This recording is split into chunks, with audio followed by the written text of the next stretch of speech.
Bosku, gimana nih puasanya? Semoga selalu dilancarkan ya. Amin.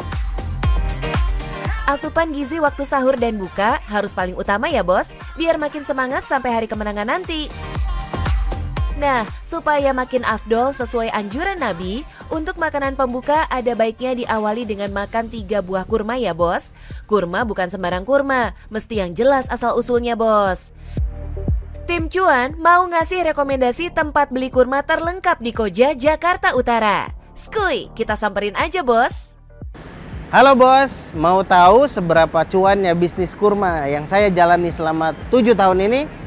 Jangan kemana-mana, tetap di Cuan bos.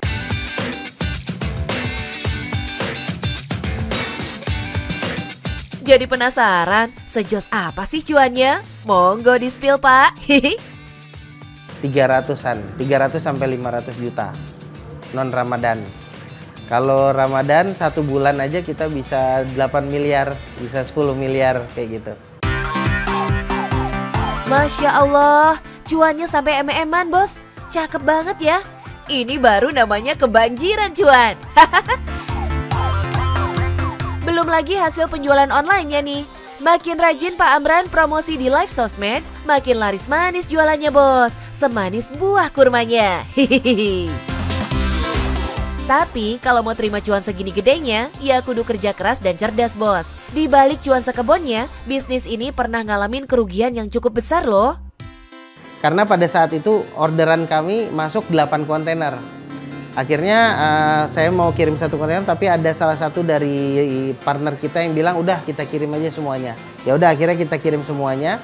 Dan ternyata sampai di Indonesia kita buka kontainer, ternyata kontainer yang kita kirim itu isinya pada rusak semua.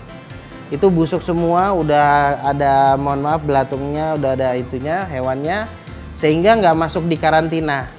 Nyangkut di karantina dan itu rugi, nggak boleh dijual sama karantina.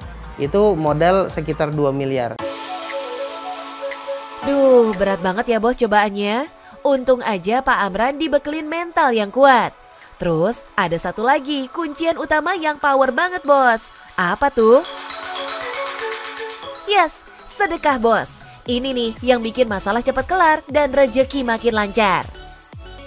Dari seluruh saham yang kita punya, dari seluruh hasil dividen yang kita punya, itu ada 10%.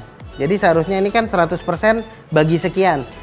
Ini kita 90% aja yang kita bagi. Yang 10% itu hasil dari keseluruhan penjualan kita itu kita donasikan. Entah itu ke masjid, entah itu ke anak yatim, dan sebagainya gitu. Beneran ya, sedekah itu membukakan pintu rezeki seluas-luasnya. Apalagi di bulan suci seperti saat ini bos. Gak mustahil, itu pula yang mungkin bikin bisnis ini cepat pulih dari cobaan besar. Bos, wilayah Timur Tengah tuh paling jos menghasilkan buah kurma terbaik. Si mungil yang manis ini bisa tumbuh sepanjang tahun. Di negara asalnya, buah kurma biasanya dipanen setiap musim gugur atau awal musim dingin. Abis itu di-packing dan dijual ke seluruh dunia. Kayak yang ini nih, kurma ajwa salah satu yang paling the best bos. Manfaat dan khasiatnya jempolan, mulai dari mengatasi masalah pencernaan dan mencegah berbagai penyakit seperti gangguan jantung dan bahkan diabetes. Si ajwa ini juga kurma kesayangan Nabi Muhammad SAW yang rasanya luar biasa sedapnya. Kurma favorit selanjutnya ada kurma mejul bos, yang ukurannya jumbo, rasanya legit dan dagingnya lebih tebal. Nah, buat para pejuang garis 2, wajib coba ini, kurma muda. Konon katanya, kurma ini dipercaya meningkatkan kesuburan dan memperlancar proses persalinan loh bos. Kalau cari yang harganya merakyat, ya ini bos, kurma sukari, yang konon paling disuka keluarga kerajaan Arab. Biar murah, tapi kesayangan sultan nih bos. Buat harganya, mengikuti jenis dan kualitas ya bos.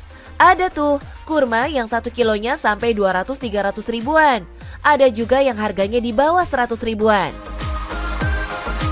Eits, jangan lirik harganya ya bos, tapi kualitasnya nih, no kaleng-kaleng. Makin banyak belinya, makin miring pula harganya. Terus, si kurma juga nggak sendirian. temennya banyak. Nih, mulai kacang Arab, coklat, kismis, sampai madu juga ada di mari. Tapi bos, namanya usaha ada aja naik turunnya penghasilan. Kalau ngepas bulan puasa, untung bisa berkali-kali lipat.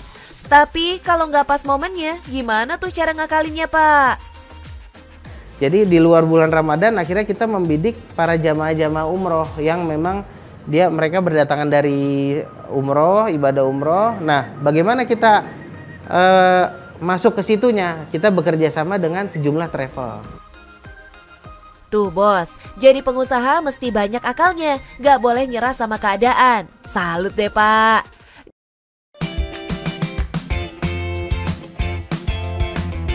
Berawal dari cuma penyambung lidah para pengusaha kurma tanah air ke petani kurma di Mesir, Pak Amran jadi tahu nih seluk-beluk petani kurma berkualitas.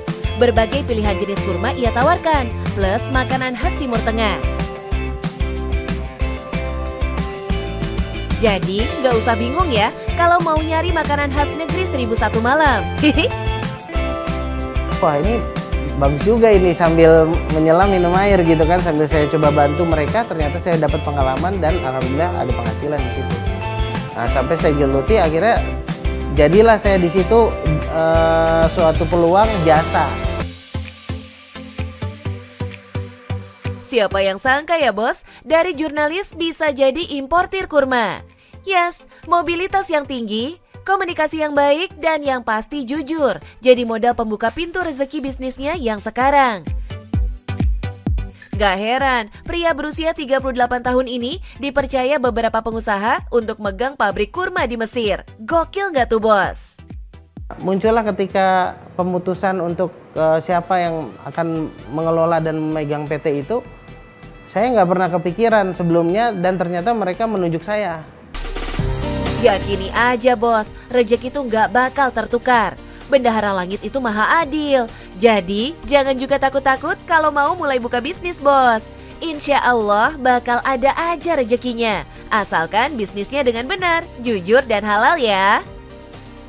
Dan yang terakhir, bisnis itu harus cuan bos.